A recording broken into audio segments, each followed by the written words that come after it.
میرا امیر اہل سنت کی بارگاہ میں سوال ہے کہ جب لوگ ہماری تعریف کریں تو ہم خود پسندی وغیرہ باطنی بیماریوں سے کس طرح بچیں، اور اگر آپ کی کوئی تعریف کرتا ہے تو آپ کیا عمل کرتے ہیں؟ برائے کرم جواب ارشاد فرما دیں۔ بڑا نازک معاملہ ہے کہ کوئی تعریف کرے ہماری اور ہم پھولے نہیں، بلکہ یہاں تو انتظار رہتا ہے کوئی تعریف کرے۔ میری اگر تعریف نہیں کی کسی نے تو بولیں گے میری حوصلہ افزائی نہیں کی، یا میں نے فلاں کارنامہ انجام دیا یہ دیکھ نہیں سکا، یہ کچھ بولا ہی نہیں، چپ ہو گیا۔ وسوسے بدگمانیاں ہوں گی تو تعریف تو کرنی پڑتی ہے۔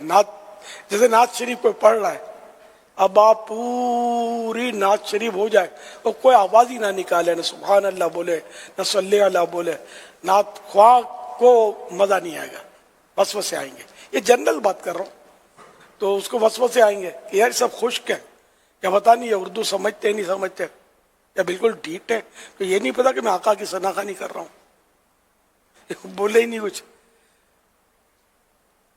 نوٹ نکالنا یا دینا ہو تو دور کی بات ہے، سبحان اللہ نہیں بولے، نعرہ نہیں لگایا۔ اسی طرح مقرر بھی آزمائش میں ہوتا ہے کہ لوگ داد دیں، جب داد دیں گے سبحان اللہ بولیں گے، نعرہ لگے گا تو آٹومیٹک جوش آئے گا۔ یہ دیکھی بھالی مشاہدے کی چیزیں۔ اسی طرح نعرہ لگے گا اور سبحان اللہ صلی اللہ کی صدائے تحسین بلند ہوگی تو نعت خوان بھی ونس مور ہو جائے گا، دوبارہ شعر پڑھے گا، پھر نعرہ لگا تو پھر تیبارہ شعر پڑھے گا، محفل گرم ہو جائے گی۔ یہ ہے مزہ آتا ہے کہ کوئی طرح مبلغ ہوگا تو اس کو بھی یہی مطلب کہ کوئی مطلب سر ہلائے گا تو اس کو یہ کہ ہاں یہ توجہ سے سن رہا ہے، بھلے وہ مطلب کہیں اور گھوم رہا ہو، لیکن بعدوں کی سر ہلانے کی عادت ہوتی ہے۔